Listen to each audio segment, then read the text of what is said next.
E assim mesmo, descontraído, Silvio Santos falou para quem estava ali. Nós de televisão estamos vendo que por mais que a Record queira se aproximar da Globo, em todos esses anos ela não passou de 11 pontos e ultimamente ela tem caído para 10, para 9, para 8 pontos, o que significa que o público dificilmente vai deixar a Globo. A Globo é um muro e ultrapassar este muro a gente só consegue de vez em quando. É claro que se você tem um jogo de futebol entre o Corinthians e o São Paulo na Bandeirantes, pode dar 30, 40 pontos, mas no dia seguinte as pessoas voltam para a Globo. Enfim, a gente já sabe que lutar contra a Globo, na minha opinião, é impossível. É impossível. Alguns segredos do Silvio Santos empresário para nós, para mim, Gerson. Uma das coisas que não deve preocupar quem quer se meter em qualquer tipo de negócio é não se preocupar com os elogios ou com as críticas. Se você vai entrar em qualquer mercado, não importa que esse mercado tenha um líder e que você nunca possa se aproximar do líder, se você não sonhar alto, se você administrar bem a sua empresa com os pés no chão, não se preocupando nem com o primeiro colocado, nem com o segundo, nem com o último colocado, se você fizer aquilo que a sua intuição manda e usar bom senso, deixando de lado a vaidade, você tem todas as possibilidades de conseguir o seu objetivo. Não tenha dúvida. Só não consegue o objetivo quem sonha demasiado. Só não consegue o objetivo quem pretende dar o passo maior do que a perna. Só não consegue o objetivo quem acredita que as coisas são fáceis. Todas as coisas são difíceis. Todas as coisas têm que ser lutadas. E quando você consegue uma coisa fácil, desconfie, porque ela não é tão fácil quanto parece. Continue trabalhando, continue apostando na sua intuição, continue com os pés no chão e não se importe com o que a sua esposa fala, com o que os seus filhos falam, com o que os seus amigos falam, se importe com aquilo que você vive o seu dia a dia. Pelo menos foi assim que eu consegui, de camelô a ser banqueiro. A maior audiência histórica do SBT, se não me engano, foi na transmissão de um jogo de futebol em 1995, final da Copa do Brasil, Corinthians e Grêmio. E depois disso, o SBT nunca mais voltou a investir na transmissão esportiva. Por quê? Eu me lembro de um ano que eu tentei competir com a Globo e que a minha proposta tinha sido até um pouco melhor do que a da Globo.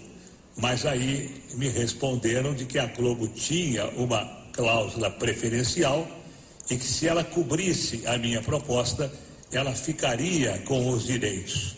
E depois dessa data eu vi que qualquer tentativa de se trazer o futebol para outra emissora que não fosse da Globo seria uma tentativa que não daria resultado.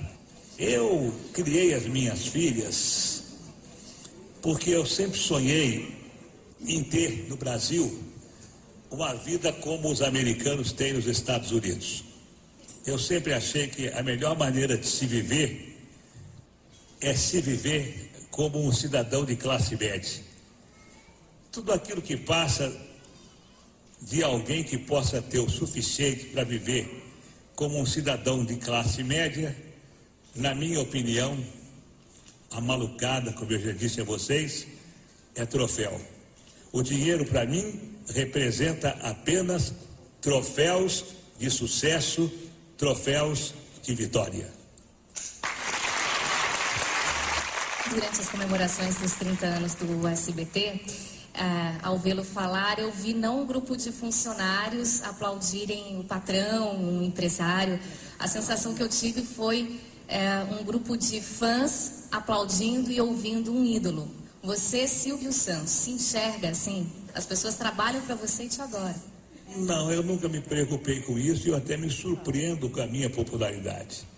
Não, verdade, eu me surpreendo porque nunca foi objetivo meu e as pessoas de imprensa sabem disso. eu não dou entrevista para os meus colegas, eu não vou a programas dos meus colegas, porque eu acho que eu exerço a minha profissão. Eu faço aquilo que eu tenho que fazer como profissional. Se o SBT, se eu fosse funcionário do SBT, assim como... Bom, eu nunca fui funcionário, porque quando eu comecei na televisão, eu já alugava os meus horários. Mas se eu fui funcionário só da Rádio Nacional. Mas eu sempre fiz aquilo que me mandaram fazer. Então, hoje no SBT, eu faço o meu programa e posso garantir a vocês, embora vocês vão dar risada, eu sou voluntário. Eu não ganho absolutamente nada, verdade? Os dirigentes do SBT estão aí para que não me deixem mentir. O SBT não me paga absolutamente nada, nada. Eu ganhava 300 mil reais do Baú da Felicidade para fazer o programa do Baú. O Baú fechou, não me pagaram mais nada. Eu quero agradecer a vocês terem vindo e terem escutado toda essa minha história, porque o livro que o Arlindo fez, um grande amigo meu, ele fez por conta própria, e eu fiquei muito contente, porque o livro que ele fez de mim fez com que ele tivesse uma velhice um pouco mais confortável. Venderam muitos livros, mas se tivesse que contar a minha história desde os 14 anos, quando eu comecei a minha vida de camelô, ou desde a escola pública, quando eu comecei a vender doces no recreio para ganhar doce, eu acho que dariam 3 ou 4 volumes.